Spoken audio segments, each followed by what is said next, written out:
تو رمضان کا مہینہ جو ہے کئی اعتبار سے بابرکت مہینہ ہے کہ اس میں نبی صلی اللہ علیہ وسلم کو نبوت حاصل ہوئی، قرآن مجید نازل ہوا، روزے فرض ہوئے۔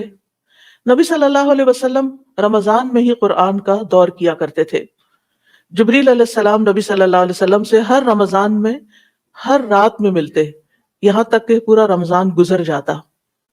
اور نبی صلی اللہ علیہ وسلم حضرت جبریل کے ساتھ قرآن مجید کا دور کرتے۔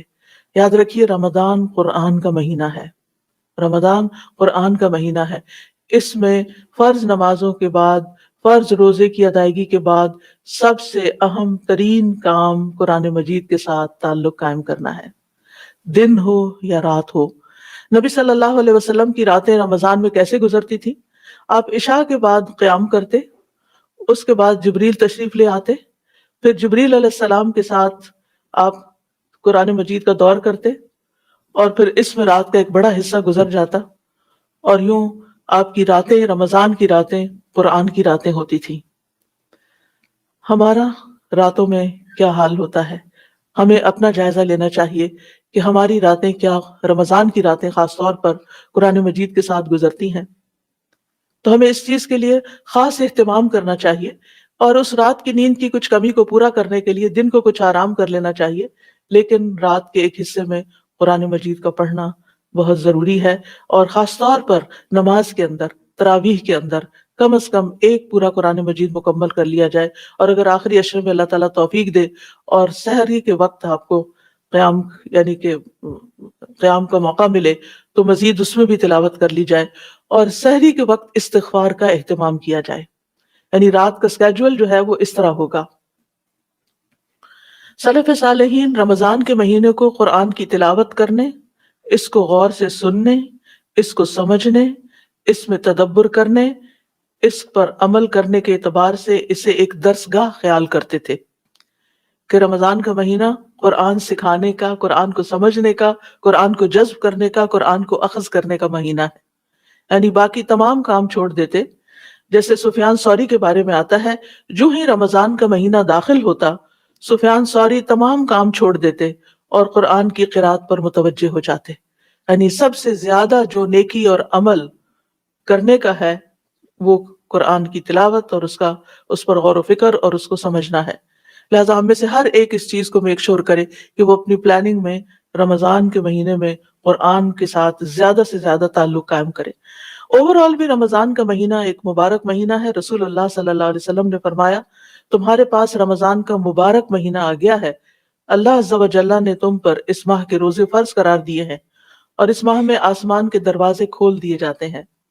اور اس میں جہنم کے دروازے بند کر دیے جاتے ہیں، اور اس میں سرکش شیاطین کو طوق پہنا دیے جاتے ہیں، اور اس میں آپ دیکھیے کہ جب آسمان کے دروازے کھل جائیں تو پھر اعمال کی قبولیت کا وقت آ جاتا ہے، دعاؤں کی قبولیت کا وقت ہو جاتا ہے، اور اس میں ایک خوشخبری ہے ہم سب کے لیے، اور اس میں چلتے پھرتے اٹھتے بیٹھتے ہمیں اللہ تعالیٰ سے دعائیں کرتے رہنا چاہیے، خاص طور پر اگر ہم کسی بھی مشکل کا شکار ہیں، اور اگر دنیا میں اللہ نے ہمیں نعمتوں میں رکھا ہوا ہے، کوئی ہمیں اپنی زندگی میں مشکل نظر نہیں آتی، تو ہمیں کم از کم اپنی آخرت کے لیے، کم از کم نہیں زیادہ سے زیادہ اپنے آئندہ آنے والی زندگی کے لیے، اپنی قبر کی زندگی کے لیے، اپنے حشر کے دن کے لیے، اپنی آخری ہمیشہ کی زندگی کے لیے زیادہ سے زیادہ دعائیں کرنی چاہیے، کیونکہ یہ دعاؤں کا مہینہ بھی ہے، یہ بے پناہ خیر لانے والا مہینہ ہے۔ رسول اللہ صلی اللہ علیہ وسلم نے فرمایا، بے شک تم پر یہ مہینہ آ گیا اور اس میں ایک ایسی رات ہے جو 1000 مہینوں سے بہتر ہے، جو اس سے محروم رہا وہ ہر طرح کی خیر اور بھلائی سے محروم رہا، اور اس کی خیر سے محروم وہی رہے گا جو واقعی محروم ہو۔ جو واقعی پھر محروم ہے، اس کے اس سے نصیب میں کوئی خیر نہیں، وہی اس رات سے فائدہ نہیں اٹھاتا۔ رسول اللہ صلی اللہ علیہ وسلم نے فرمایا، جب رمضان کا مہینہ آتا ہے تو ایک فرشتہ پکارتا ہے، اے خیر کے طالب، یعنی اے نیکیوں کو چاہنے والے، خیر کے کام کرنے والے، آگے بڑھ اور ہمت کر، یعنی جتنا کر رہے ہو اتنا کافی نہیں، اور کرو، اور اے شر کے طالب، یعنی برے کام کرنے والے، رک جا۔ اور سوم کا تو مطلب یہی ہے کہ انسان رک جائے، بہت سی برائیوں سے رک جائے، بہت سی غلط باتوں سے رک جائے، بہت سے غلط خیالات سے رک جائے۔ یعنی ہم دن میں کتنی ہی دفعہ ایسی چیزیں ہوتی ہیں کہ جن پہ بعد میں ہم سوچتے ہیں کہ یہ نہیں کرنا چاہیے تھا، تو رمضان میں پہلے سے پلان کر لیں کہ میری کون کون سی ویکنیسز ہیں، ان سے مجھے رک جانا ہے، اور وہ چیزیں خاص طور پر جو اللہ تعالیٰ کو ناپسند ہیں۔ فرمایا یہاں تک کہ رمضان ختم ہو جاتا ہے، پورا رمضان یہ پکار آتی رہتی ہے کہ اے طالب خیر آگے بڑھ، اور اے طالب شر رک جا، کیونکہ روزہ تو ہے ہی رک جانے کا نام۔ اور پھر آپ دیکھیے کہ اس مہینے میں نیکی کے تمام مواقع جمع ہو جاتے ہیں۔ روزہ رکھنے کا مطلب یہ نہیں کہ ہم دنیا سے کٹ آف ہو جائیں اور ہم کسی کی خیر خبر نہ رکھیں یا کسی کی کچھ مدد نہ کریں، بلکہ اس مہینے میں عبادت کے علاوہ شہر المواسات بھی ہے، انسانوں سے ہمدردی کرنے کا مہینہ بھی ہے۔ رسول اللہ صلی اللہ علیہ وسلم کی مجلس میں ایک دفعہ صحابہ بیٹھے ہوئے تھے، تو آپ نے پوچھا آج تم میں سے کون روزے سے ہے؟ حضرت ابوبکر صدیق نے کہا کہ میں روزے سے ہوں۔ آپ نے فرمایا آج کس نے جنازہ پڑھا ہے؟ تو حضرت ابوبکر صدیق نے کہا میں نے پڑھا ہے۔ آپ نے پوچھا آج کس نے کسی بیمار کی عیادت کی ہے؟ تو حضرت ابوبکر نے کہا کہ میں نے کی ہے۔ آج کس نے کسی کو کھانا کھلایا ہے؟ حضرت ابوبکر نے کہا کہ میں نے۔ تو اس کا کیا مطلب بنتا ہے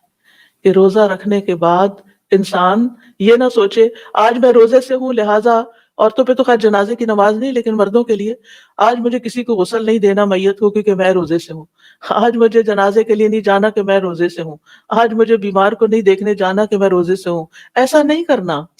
یعنی ایز پر نیڈ، اگر ضرورت نہیں تو خواہ مخواہ میں ادھر ادھر گھومنا پھرنا بھی نہیں، اور نہ ہی بازاروں کے چکر لگانے ہیں۔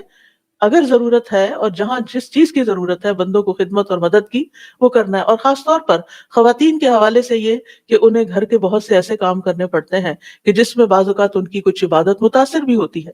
تو ایسے میں آپ کے ہاتھ کام کرتے ہیں لیکن آپ کی زبان تو مصروف نہیں ہوتی نا، تو اس زبان سے مسلسل اللہ تعالیٰ کا ذکر کریں۔ اور اگر اس وقت آپ کا دل چاہ رہا ہے اور ممکن ہے اور گھر میں شور ہنگامہ نہیں، تو آپ کوکنگ کرتے ہوئے، کلیننگ کرتے ہوئے قرآن مجید کی تلاوت رکھیں، اور کوشش کریں کہ ایک پورا قرآن آپ سن جائیں، اور اس کے لیے جو دن بھر کا آپ کا ٹائم ٹیبل ہو اس میں سننے کے اوقات بھی ہوں۔ جیسے کہ میں نے پہلے عرض کیا کہ رمضان کا مہینہ ہے ہی قرآن کے ساتھ خاص، تو قرآن مجید کے سننے کا اہتمام، ڈرائیونگ کر رہے ہیں تو سننے کا اور ترتیب سے سننے کا۔ ایسی ایپ ڈاؤن لوڈ کر لیں کہ جو آپ جہاں تک سنیں وہاں رک جائے، اور پھر دوبارہ جب آن کرے تو آگے چل پڑے، اور اس طرح آپ پورا قرآن جو ہے وہ سن کے مکمل کر لیں۔ اور اس طریقے سے آپ دونوں طرح کے کام، عبادت بھی کر سکیں گے اور اس کے ساتھ ساتھ خدمت خلق بھی کر سکیں گے۔ حافظ ابن رجب کہتے ہیں کہ یہ تمام کے تمام اعمال، جو کہ ایک حدیث میں آتا ہے کہ جنت میں ایسے بالا خانے ہیں جن کا اندرونی حصہ باہر سے نظر آتا ہے اور بیرونی اندر سے۔ تو ایک بدو کھڑا ہو کے کہنے لگا یا رسول اللہ صلی اللہ علیہ وسلم یہ کس کے لیے ہے؟ تو آپ نے فرمایا اس شخص کے لیے جو اچھی بات کرے، کھانا کھلائے، روزے رکھے، اور جب لوگ رات کو سو رہے ہو تو صرف اللہ کے لیے نماز ادا کرے۔ تو ابن رجب کہتے ہیں کہ یہ تمام اعمال رمضان میں وقوع پذیر ہو جاتے ہیں، کیونکہ مومن رمضان میں روزہ بھی رکھ لیتا ہے، قیام بھی کرتا ہے، یعنی جو لوگ عام دنوں میں قیام نہیں کرتے وہ رمضان میں قیام بھی کرتے ہیں، صدقہ بھی کر سکتا ہے اور اچھی گفتگو بھی، کیونکہ اس کو یہ خیال ہوتا ہے کہ میں روزے سے ہوں، میں نے کوئی ایسی بات نہیں کرنی کہ جس سے کسی کو تکلیف پہنچے، یا یہ کہ کوئی غلط بیانی ہو یا ایسی بات جو اللہ تعالیٰ کو ناراض کرنے والی ہو، کیونکہ اس حالت میں انسان کو بے مقصد لغو اور فحش باتیں، جنسی باتیں کرنے اور جنسی جذبات کے اظہار کرنے سے بھی روکا گیا ہے۔ اور روزہ، نماز، صدقہ کرنے والے جو ہیں، یہ تمام اعمال ایسے ہیں جو انسان کو اللہ کا قرب عطا کرتے ہیں۔ بعض سلف صالحین کہتے ہیں نماز نمازی کو آدھے راستے تک پہنچا دیتی ہے، روزہ اسے بادشاہ کے دروازے تک پہنچا دیتا ہے، بادشاہ سے مراد اللہ رب العزت، اور صدقہ اس کا ہاتھ پکڑ کر اس کو بادشاہ کے پاس داخل کر دیتا ہے، یعنی بالکل قریب کر دیتا ہے۔ تو اس لیے یہ تینوں کام جو ہیں ان کی ترتیب بنانی ہے، نمازوں کا بھی خیال رکھنا ہے اور اس کے ساتھ روزہ تو رکھنا ہی رکھنا ہے، اور صدقے کا بھی خوب اہتمام کرنا ہے۔ اور صدقے کی مختلف قسمیں، نبی صلی اللہ علیہ وسلم رمضان میں تیز آندھی سے بھی زیادہ سخی ہو جاتے تھے، لہٰذا ہر طرح کی جہاں بھی خیر کے جو بھی کوئی مختلف کام ہو رہے ہیں ان میں آپ کچھ نہ کچھ حصہ ضرور ڈال دیں، تاکہ آپ بہترین طریقے سے اپنے اس مہینے کے ساتھ ساتھ کبھی کوتاہی کا کفارہ بھی کرتے رہیں، کیونکہ صدقہ جو ہے یہ کفارہ کرنے والی چیز ہے۔ اور پھر یہ کہ جنت کے دروازے بھی اس مہینے میں کھلتے ہیں، شیاطین جکڑے جاتے ہیں، اور یہ جہنم سے آزادی کا مہینہ ہے۔ رسول اللہ صلی اللہ علیہ وسلم نے فرمایا یقیناً اللہ ہر افطاری کے وقت لوگوں کو جہنم سے آزاد کرتے ہیں، اور یہ ہر رات ہوتا ہے، رات کی بگننگ ہوتی ہے نا افطار کے وقت،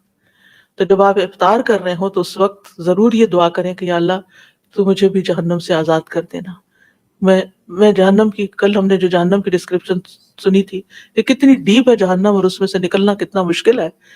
اور کتنی تکلیف دہ ہے وہ. تو ضرور یعنی میک شور کہ لگا لیں، اسٹکی کوئی لگا لیں کسی بھی طرح کہ جب افطار ہو رہی ہو تو اس وقت اللہ تعالیٰ لوگوں کو جہنم سے آزادی کا پروانہ دیتے ہیں. تو یا اللہ میرا نام بھی ان لوگوں میں ڈال دے، ان لوگوں میں لکھ دے کہ جنہیں تو جہنم سے آزاد کرتا ہے. اور یہ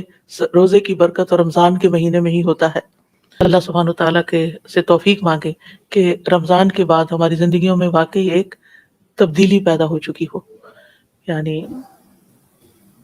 رمضان تبدیلی کا مہینہ ہے، چینج ہونے کا مہینہ ہے. تو اللہ تعالیٰ سے دعا کرتے ہیں کہ اللہ تعالیٰ ہمیں بہترین رمضان جو پچھلے سارے رمضانوں سے اچھا ہو، بہترین طور پر گزارنے کی توفیق دے، اور جتنا کچھ ہم نے علم حاصل کیا ہمیں اس پر عمل کی توفیق عطا فرمائے.